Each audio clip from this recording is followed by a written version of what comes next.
Hi everyone, welcome to our show today. This is the StoryMakerU program, and we're going to talk about values, which is the meaning and motivation behind why. But before we get started on our main program, I wanted to give you just a little testimonial. One of our clients that we've been working with for a while, and she had this to say. From one of our clients, Sarah: I'm a minister and educator, wife and mother of 4 teenage children living in Northern California.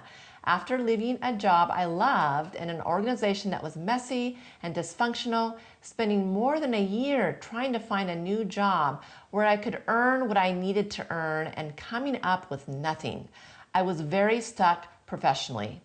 I signed on to work with Julie to help me figure out what my next steps could be.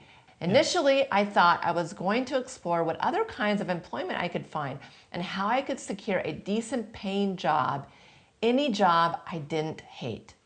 But the work we did together was so much more valuable and meaningful than whatever I could have done to just land a job and earn money. Julie helped to rediscover my gifts and capabilities so that I might strive toward a professional life that I was truly made for and could joyfully sustain. My time with Julie helped me not only to reconnect with my purpose, but put the sense of purpose on a practical path of professional development and doing work I love to do. I am very grateful to Julie for her listening, her encouragement, her accountability, her kindness, and her professionalism. Coaching was a profoundly important exercise for me, and I highly recommend Julie Allen as a coach. Thank you, Sarah. I really appreciate that input, and it really makes a difference. I love to hear from my clients.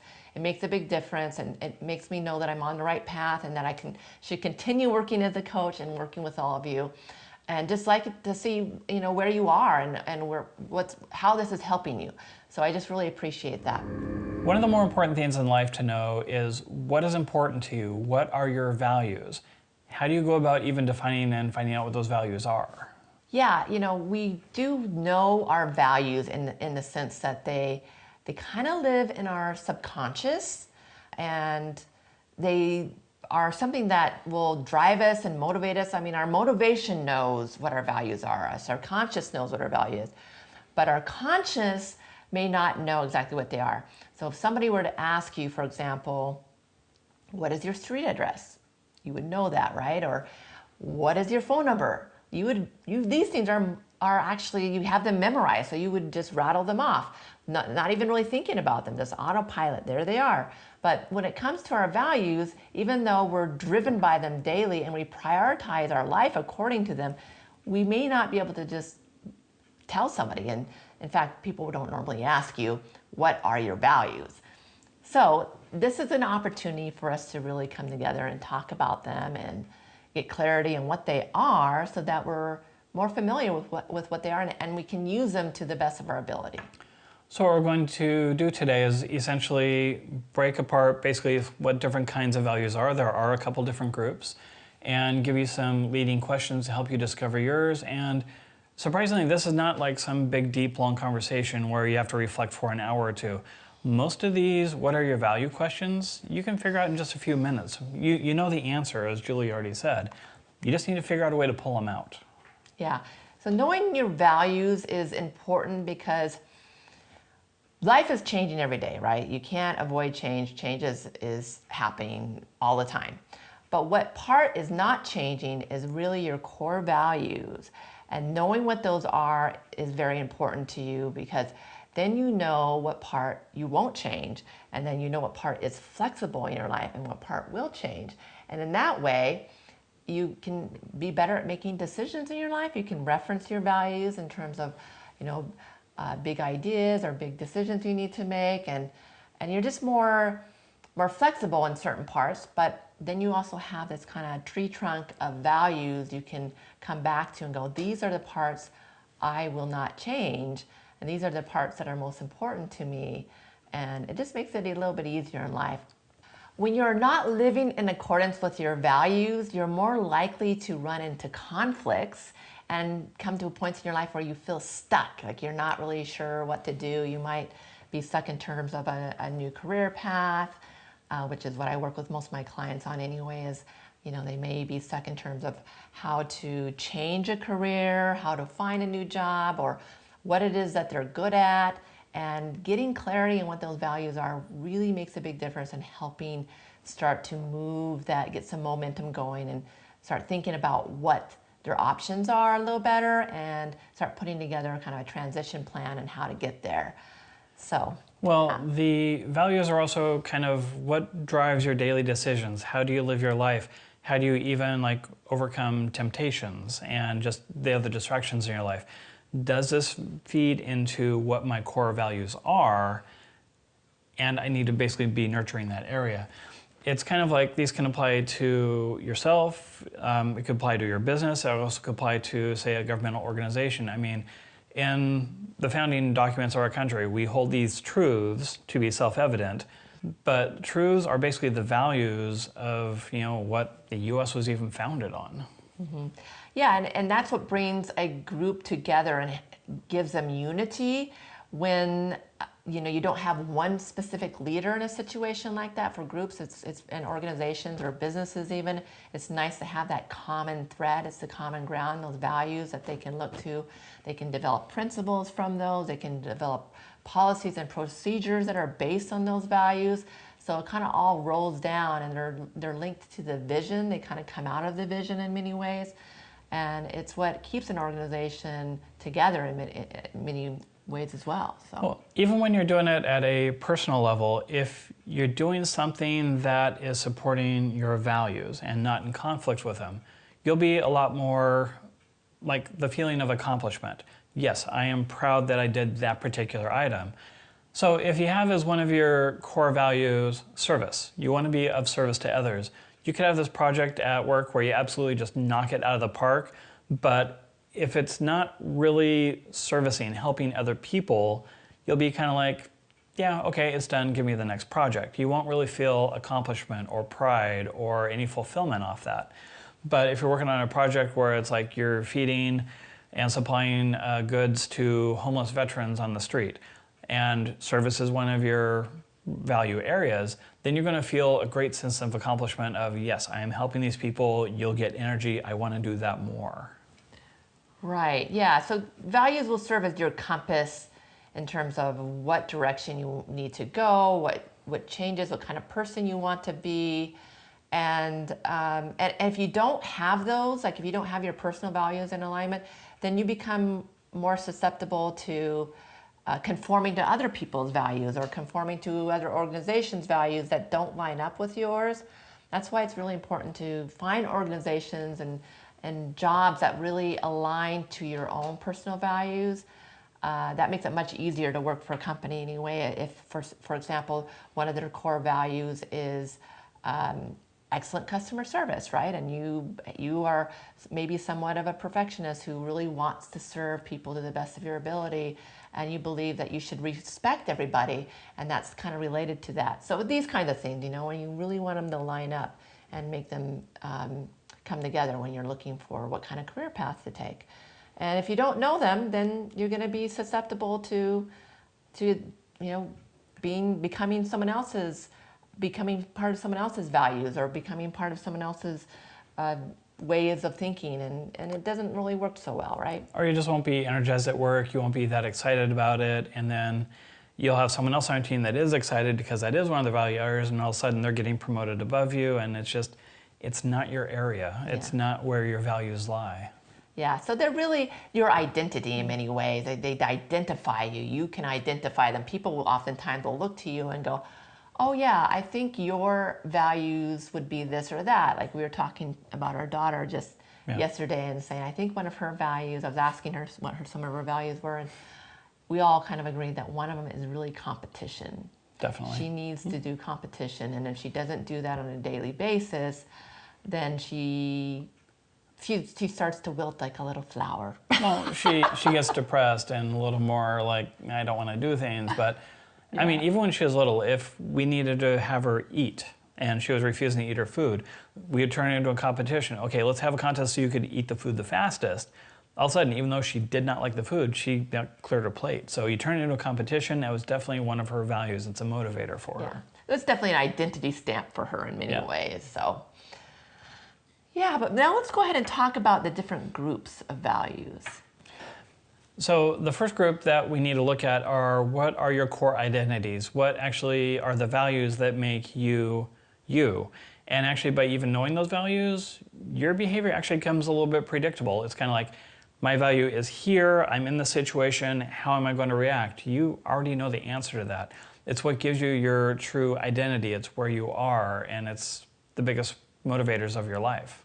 Yeah, it's really authentic to who you are as a person, and defines you in many ways. And so those are really called core values, is what we're referencing in terms of one of the group areas. And they're your treasures, your personal treasures. They're you couldn't sell them, you couldn't give them away, because it would be like giving away your identity. And so they're very important in that way. And some of us may actually share some of these in common. In fact, I think love and acceptance might be one that we all have. Just like in purpose, I think everyone's would have something to do with serving others of some kind. But I think love and acceptance is very common. And that's okay if we all have that one, for example, to write that down and make note of that for yourself, even though they may not feel like that's unique or makes you unique in some way. There'll be other core values that will make you unique and stand out. But there's also the difference between what is your value and how do you express it. We'll actually get to that in a little bit as well. So you can have the value as love and acceptance, but what does that look like? Is that you serving other people, showing love?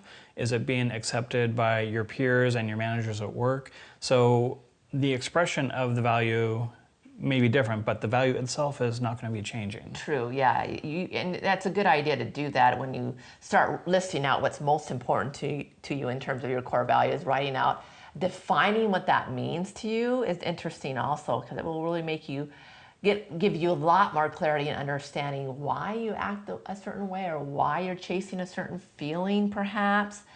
And that's kind of all related, because we will go after a feeling that will be linked to our core values, such as love and acceptance. Like, you may be chasing something that defines that for you, what gives you that feeling of love. And what I do, or what Ron does in terms of obtaining that and feeling love, will be different than somebody else. Well, and as you said at the start, a lot of times your subconscious, your motivation, knows what these values are. You may not consciously think about it. You're chasing after something, and it's like, I want this. You may not actually know consciously what that is, but that value is still driving you towards that goal. Yeah, and then another group of values you can put them in, it would be like chosen values. And these are your growth values, your areas of, if you have a certain vision for the kind of person you want to be, or who you want to become, or the career choice you're going after. For example, if you are just graduating from college and you still view yourself as a student, but you want to become a financial analyst, you might go, okay, well, what kind of values do I need to have in order to become a financial analyst, right? You probably adopted some of those as you were learning the life and studying academia and getting ready to become a financial analyst. But then to actually become a professional, you might have to be a little bit more responsible.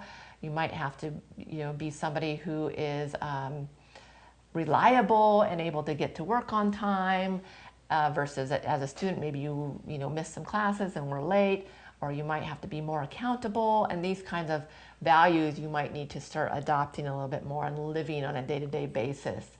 So your chosen values are really your growth values. And if you think about the growth mindset versus fixed mindset, that's the area that you can really grow into. And eventually they may replace some of your core values. That's likely too, especially if you're really trying to make life changes, such as if you're a single person and then suddenly you get married, your core values might change from being, one of them being friends, to maybe your main value is family now. And so it can shift around.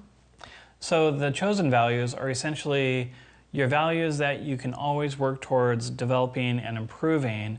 Julie said at some point they could replace your core values. I'm actually going to disagree a little bit and say at some point those chosen values can actually become part of your core values, not necessarily replacing. They can join the other ones up there ready to go. Yeah, so there's different ways to think about that, right? I mean, there's a lot of different ideas that people have around this. Ultimately, we're talking about different ways to group your values, right? And it's very likely your core values could be something that's timeless and that they're non-changing ever. And if someone were to give you, $1 million, you would say, nope, I won't give up my value of my faith or my spiritual life, or I would not give it away for any kind of money, right? Maybe it's adventure, and one of their core values could be having an adventuresome life, and they would never give that up, right? Someone couldn't give Ron $1 million to give up his core value of adventure, I don't think. So there's just an example. So that, that's likely those will be with you most of your life. And what we're talking about right now with the core values and the chosen values, those are just the way that we're breaking those into compartments for the purpose of this talk. You could also break them down by experiences of, like, what is a teaching item, what is a communicating item, what is a ministerial component. So whatever way works for you to break them down and compartmentalize, what is you, where are you now, and then what can you work on, and what do you want to develop and learn more of?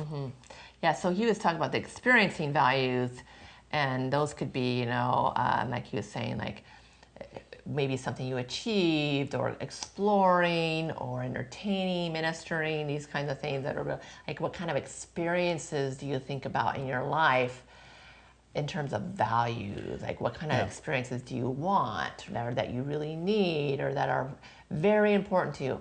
Others could be creating and creative values, right? I just want to go back to the experiences really quick too, because a lot of people collect different things like coins or baseball cards or stamps. Nothing against those. Those work for those people. I get that question a lot. It's like, do you collect anything? And my answer was always, I just collect experiences. I like doing, experiencing, and it's that sense of adventure that Julie mentioned of, it is one of my drivers. I always have to be learning and doing something new. Yeah, I'm definitely motivated by experiences and like to try and travel, especially if you fit into this category of people who really love traveling, then experiences are very important to you too. Or just, getting out and going for a nice hike, getting outdoors, going to the park, being out in nature, having experiences of being around lots of different types of people and diversifying your life around the people you're with. And exploring cultures, going, even like daily activities, like you can go surfing, will fulfill that sense of adventure. You can learn a new language. It's always that discovery process. And then there's another group of values that could fall into what's called being values. And those are very much like character trait values, such as integrity, or positive, truthful, peaceful, spiritual, reliable, accountable, disciplined, these kind of things that really describe somebody's character. And that's another grouping you could think about when you're starting to hone in and come up with what your list of values might be. So when we get to the values, we're probably about halfway through this today. So let's just dive into, how do you discover what your values are? As I said earlier, once you start reflecting on this, you should be able to come up with a short list within just a few minutes.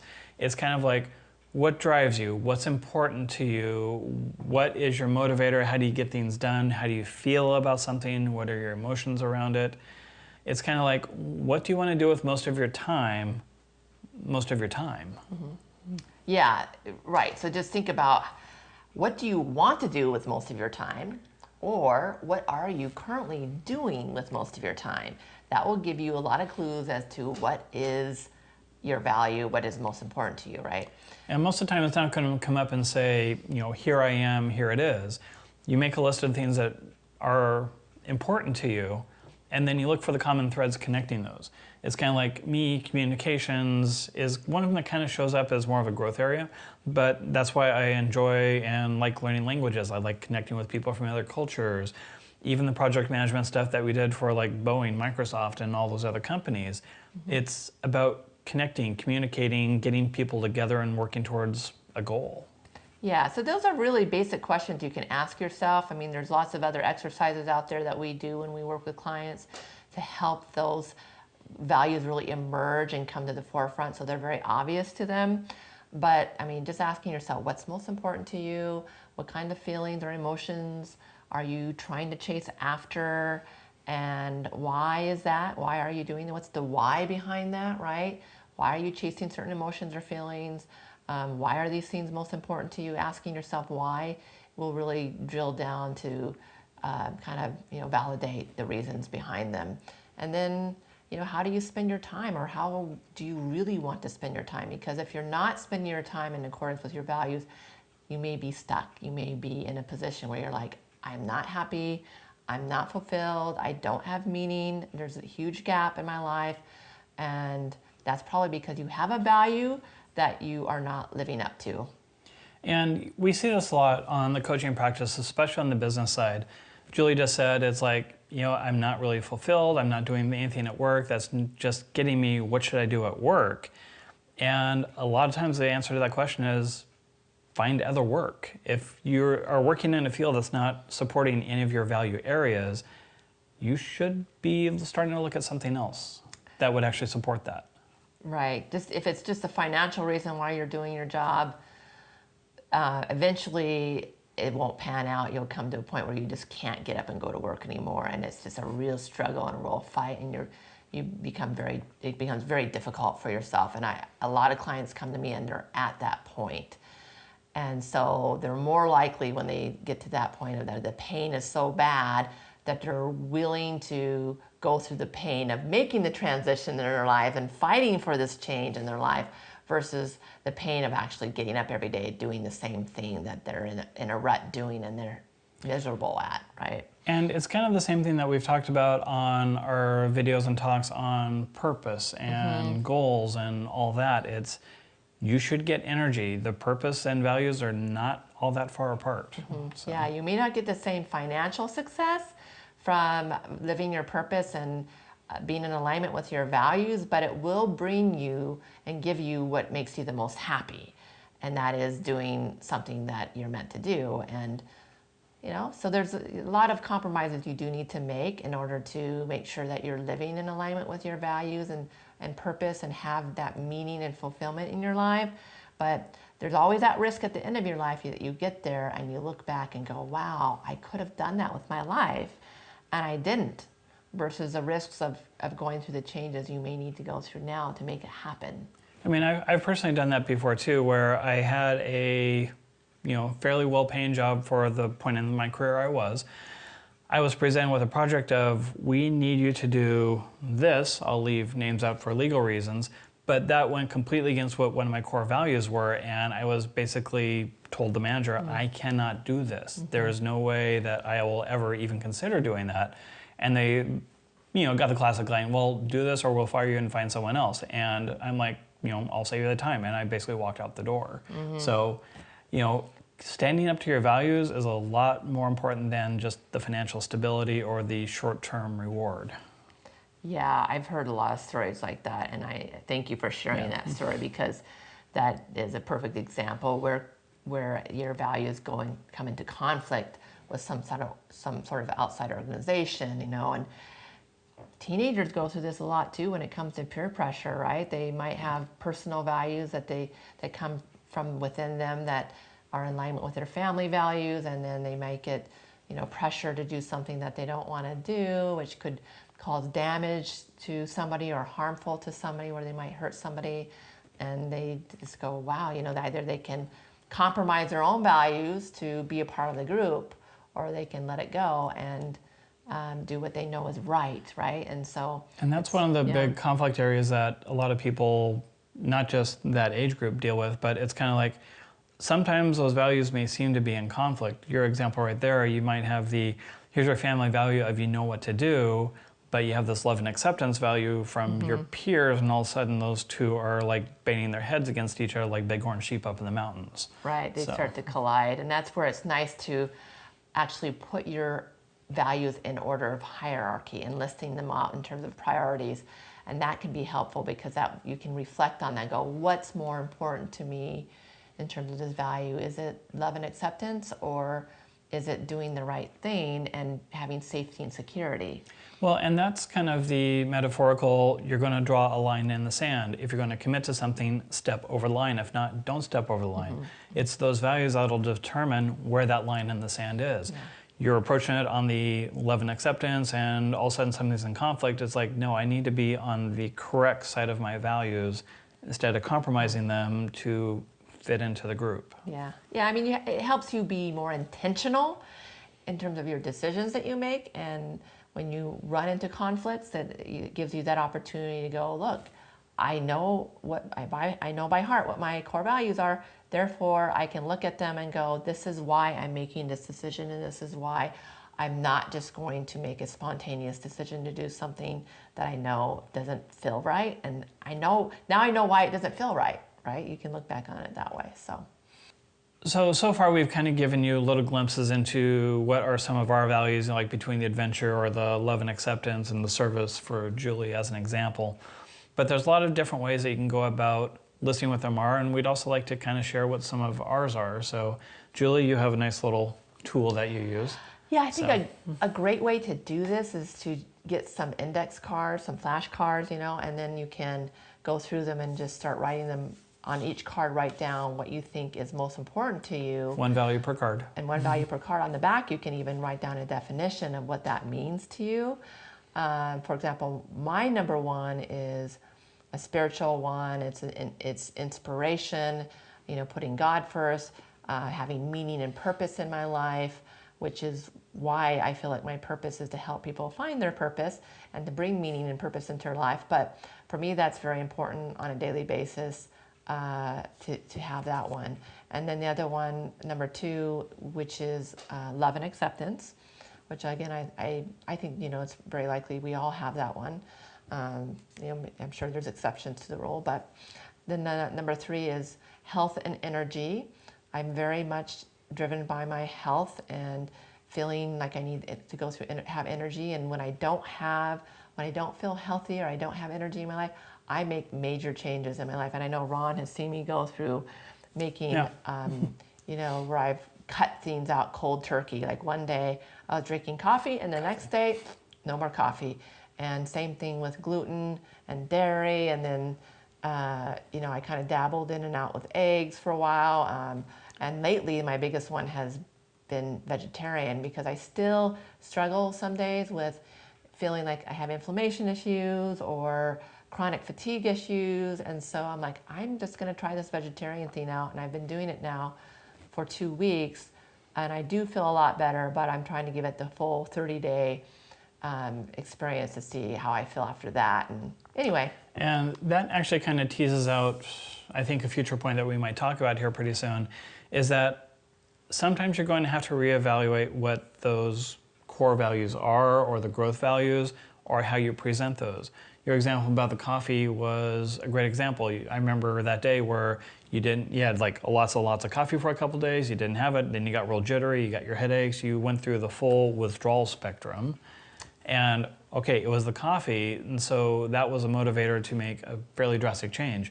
Health was still the core value. Again, the expression of that, refined. We all have our own threshold of pain that we might push up against before that core value will really take over and go, look, this is tapping into and interfering with my feelings of having health and and vitality. So I'm going to go ahead and just change that and not do that anymore. My other ones, I've got 5 here. I think that in terms of core values, it's good to have 5 or less to call upon.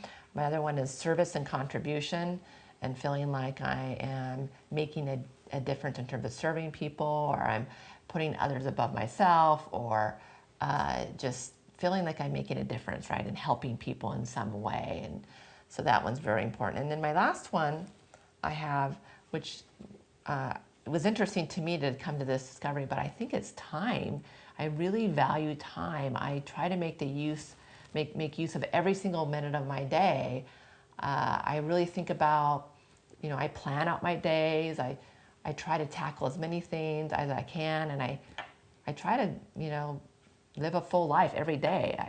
So I think that one was one that was kind of a surprise to me when I was going through my ideas of what was most important to me, but I believe that that one is a core value of mine. So.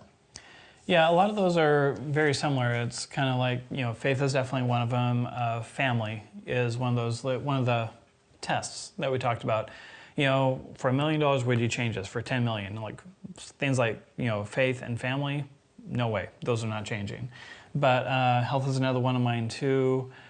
It's like integrity, your truthfulness is actually very important to me. It's like I actually get offended when people even suggest like, oh, you're not being truthful. It's like, no, I actually take very strong offense at that. It's like, no, I am never going to lie to you. I'm never going to do that sort of behavior. And then another one is, for me, is basically just keeping people safe. And that's one of them I actually knew probably even back in high school. It's, I worked as a lifeguard because you are literally protecting people's lives. I've done more than a few rescues where we had to pull people out of the water. And as bad of a situation as those are, going back to the guard room right after, you feel this sense of accomplishment of, yes, we just saved that person. And it's, you get that rush from that. It was great. Fast forward, it's everything from working with companies like Boeing and their aircraft and making sure the aircraft are generally safe and people on board are going to arrive at their destination. Another Microsoft one is cybersecurity, keeping people safe online, protecting them from all the bad players out there. But that's been a consistent theme all the way throughout. And I was lucky enough to identify that one fairly early, but that's what the point of the exercises are. Yeah, it's a big part of how Ron serves other people. That's one of his service traits, is being able to jump in whenever anyone needs help. And he's really great because if I ever have anything wrong with my computer or anything, like I can't open up a jar or whatever it may be, I'll like, help. And he was like right there, like, oh, and so it gives him that sense of purpose too when he can jump in and help somebody when they're stuck like that. Well, it was kind of funny because we were talking about our son a couple weeks ago. I don't know if this registered for you at the point where it's like, oh yeah, we were over on the ocean and he got pulled out by this little rip wave that showed up, and it's like he got pulled out of the water, and it's like, oh, that was me. It's like, oh, how about the time we're at the river and he fell in, and oh yeah, that was me too. And there was like a whole series of like 5 or 6 different traumatic incidents, and it's like, yep, I pulled him out of there, I did that, I did that. Yeah, and I think I'm not keeping score, it's just part of me, it's what I do. I think that would happen in a series of 1 or 2 days too. Like several of those were, yeah. He needed to get saved quite a bit those last couple days there. It was kind of funny in that way that it happened so many times in such a short amount of time. But we also talked about, like, those are the core values, but when it comes to business, we kind of tease those out when we were talking about just how to organize them. It's like when it comes to terms of our business, it's, the values could be like, we need to deliver impact. If I'm working on like a software development project where it's just simply an online game where people are going to waste tons of time, not even remotely interested. But if it's an app that, actually one we're working on right now, it's geared towards people to help them learn new life skills, how to upskill, how to be just better versions of themselves. It's helping them, and it's a growth area, so absolutely I'm going to jump behind that 100%. So another one is like, reputable. We have in our practice on the content and coaching side, or the program management side, a decent list of companies that we work with, and they're companies that everyone's heard of. We already said a couple of them, but we've worked with T-Mobile a lot, we worked with Alibaba a lot, we've worked with most of the car companies you can actually think of. But they come to us repeatedly because they know they can trust us to get their work done. So that's a very important one. Mm-hmm. And another one on the business side that I really am driven by is like basically coaching and mentoring people. So there's been several instances where I'm on a project and there's 1 or 2 people having a difficulty or someone else is having a problem with a deliverable. I'll jump in and I'm like, okay, you need to go talk to this person and do this, and you almost get this mentor-mentee relationship. Age does not matter, because I remember one project I had for a rather large company. There was 4 different project managers in there, and I kind of jumped in and started being like the air traffic control tower for this group. I almost had this shadow PMO that I started up. And one of the guys was fresh out of college, another guy was fairly experienced, another guy was in his 60s, but I'm like, yep, go do this, go do that, and go take this to this person. And that was very fulfilling for me to help other people accomplish their goals. So Right, yeah. So that's kind of the business side of it and how it plays out for him. And some of mine I actually overlap, which is nice, being a coach that helps people work on meaning, purpose, and fulfillment. Having that be one of my main business values is wanting to do that. And I believe people can live life to the fullest, which is why I think my time one is one of the big ones for me as well, is that I think that you should make best use of our time on earth, like when we're here. Like this, there's no reason why we can't use our talents and skills to the most possible and to benefit. And when we're benefiting ourselves by living our purpose, we're also benefiting everyone around us. So to me, is really great that I can actually combine my number one personal value with my number one business value. And then, dream life. I believe people should be able to live their dreams in life. That was one that I learned early on, where I grew up in a family that seems to not be able to do that for some reason. I always was confused why people would have these dreams, but they didn't really actually happen. And they were sad about it, and I couldn't quite understand, why can't you? Like, what's keeping you from doing that? And it seemed like they always had reasons. Life gets in the way, and coaching wasn't a big thing back then, I guess. But I think now that we have coaches and we have a lot more information in terms of personal development, and there's a lot more teaching tools out there that we can kind of really, if we want to, we can figure out how to accomplish our dreams if we really want to make it a priority and fight for it. So, and then some of the other ones, just like, expressing themselves, people being free to express who they are and be their authentic self, and to self-actualize. I think that those are important to me. So another group that you can think about are the chosen values. Like, one of them for me is knowledge. I have to be learning something new every day. And you actually had mentioned previously that, does that actually make it a core value where it's almost a need? Again, sometimes those chosen values can become core values. I think this is really close to crossing that threshold. But yeah, if I go a day without learning something new or experimenting and learning from that process, it's just not a good day for me. I always have to be engaged on that. Another one is, influence. I mentioned about starting up these project management offices.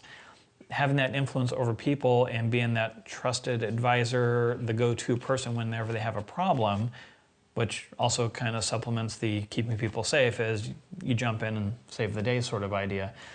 But another one, as you already pointed out too, it's basically adventure and excitement. So if I'm doing the same thing every day, again, that's not a good day for me. It needs to be some sort of adventure looming on the horizon, like a new trip or a new item that we're doing, or even something as simple as playing with the kids, because that's the whole adventure excitement area. It comes across as play sometimes, but it's really just doing something new and getting that fun out there. Getting kind of a rush from something that's a little bit different than the mundane stuff that we do day to day. Yeah, it's interesting that we have some of the similar chosen values. I was just looking at your list and going, wow, I have some of those too. And we didn't actually do this exercise together, so I just made that realization as I'm looking over at his computer screen. She doesn't know cards, I'm on a computer, so yeah. My number one is, in terms of chosen values, is faith. And I think it's kind of falls into just being able to trust. And I've gotten a lot better at this, but being able to be trusting of things I can't control, and knowing that things will work out and things will pass, and eventually things will work out the way they're supposed to, and things will come to me. And yeah, there'll be some times that are hard or difficult, but to just be calm and accepting of those, and then it will pass. And that was been a great one, because I used to have anxiety attacks. Like when I was in high school and college, I didn't even know what those were until I started to learn about anxiety years later. But that's what they were. And nobody talked about anxiety. Everyone else was dealing with depression, it seemed like, but I was like one of those anxiety people. So, so having faith has helped me a lot in terms of managing my anxiety, and just being able to be cool and calm about stuff a lot better, and not worry about the future and what I can't control. The other one is impact, and being at a point in my life where I feel like I can have meaningful impact on the people I help with coaching, and being able to see breakthroughs and changes in their life, and feeling like it's making a difference, right? That they're actually helping them with their struggles, right? People struggle and suffer in life, and be able to eliminate some of that pressure that they're feeling makes me feel a lot better in the work that I do. And then the other one of the ones we share here, which was the courage and confidence. I don't know, did you talk to that one? Or maybe that it's was, on the list, but I didn't actually say that one. But yeah. Yeah, that would seem to be one of yours. But yeah, courage and confidence, and just as you move into a new space of developing mastery and becoming a keynote speaker in certain circumstances, I'm just really trying to develop that strength and confidence, and continue to learn and grow and develop whatever new knowledgeable area I'm learning in terms of my personal development and coaching content, that I'm able to deliver that and master it. So yeah, and that kind of ties into the mastery, wisdom, and knowledge area as well, which Ron mentioned a little bit for his. And then number 5, just being influence and being able to be Just affect the world around you. right, Yeah. just be an expert in the area that I'm working in, and continuing to grow and develop to where I'm known as an expert in the field that I'm working in. So yeah. Well, ultimately, when you get to it too, knowing the values are good, but you also have to have some sort of measurement around it. So in chemistry, there's the litmus test. And really what that is it's a test that you do against a solution that tells you how acidic or basic it is to get your baseline. And then you compare your results to it afterwards. And you can apply that to the values too. It's kind of like, where are you now, and how does that compare to whatever changes you're going to be? Is it going to be keeping steady, or is it going to be more positive or negative from where you are? Yeah, the reason why he brings this up is because we put together what we call a litmus test for identifying your core values. And I think we referenced this a little bit earlier on today, but one of the questions you can ask yourself against the values after you've written down your list of what's most important to you is to ask yourself, could someone pay you money to give up this this value? So what if they were to give you $1 million? Would you be willing to give up that value? Or 10 million. For money, essentially, right? And can you sell that value? Yeah, can you sell it, right? Are you willing to sell out, right? That's what it comes to. Yeah, right. So, and then that will tell you, that will be your test. That's a really good one, I think. And then another one is stress. Stress. If you were under a great deal of stress, if somebody was pressuring you or stressing you or threatening you in some way, to say, look, you have to give up this value. Would you be willing to give it up for a certain amount of stress? And it doesn't just have to be a physical stress. It could be emotional or something like that. So again, glimpse into us. 2 kids right now, 10 and 14. And is there stress there? Absolutely. Would I give up that value of family to get rid of that stress? Absolutely no way. It's part of who we are. It's our family unit. It's no way I'm going to give up or sell that. Yeah, another question would be to ask yourself, do you believe this value will stick around for your entire lifespan? Like, is it timeless? Is there no end to the time that you'll have this value in your life? And I think that's a good one as well to determine whether it's a core value or not. Well, I'm going to throw another one in there too that's not on our notes list. It's also that value. Is it something that you are willing to fight for? And I'm not talking about a fight that's like a basic, like knock down, drag down, like hit it 1 or 2 times. It's like, would you fight someone almost like to the death to actually support this value? Sacrifice yourself in some way. Sacrifice yourself in some way to get that value reinforced, affirmed, keep it there. So, right, yeah. And love was one that would very frequently fall into that category, especially if you have a child that's in harm's way and you're having to put yourself in front of that harm's way to save your child's life, right? That would be one that most parents, I think, would agree that they would pass that test, and that the love and acceptance one would rise to the top in that case. But Here's my favorite one. I think it's kind of fun. I like to do this with the kids because it really paints a pretty picture, but or a not so pretty picture in this case, I guess. But it's what I call the wilted flower test. And it's like, if you didn't have this value in your life, would you wilt like a little flower? And I was giving that to Raina yesterday. I said, if you didn't have competition in your life, would you wilt like a little flower? And she said, yes. There was no question. Like, yes, I have to have competition in my life, Mom. I wouldn't be able to get through the day. It sounds like a cheesy analogy, but it actually fits really, really nicely to where this is supposed to go. Right. So. Yeah. So we've been talking a lot about these core values. I mean, they are a fixed part of you. It's what makes your identity. It's what motivates you throughout the day, through the year, and basically for the rest of your life. But there's also these growth chosen values that are coming up as well. And as we said, sometimes they can come up and actually fully replace a core value, which is actually a much harder situation than you can think of. Mm-hmm.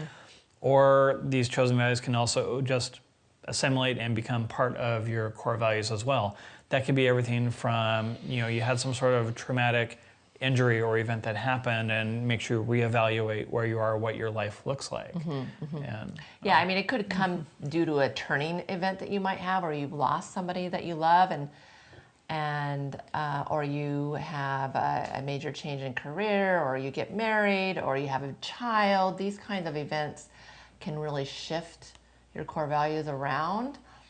But there's also this kind of, it's known for a Tony Robbins approach, which is, if you want to evolve and become a new person and really challenge yourself to change your life in some way, let's say that you want to become a billionaire, or you want to become a business owner, or real achievement type of ideas.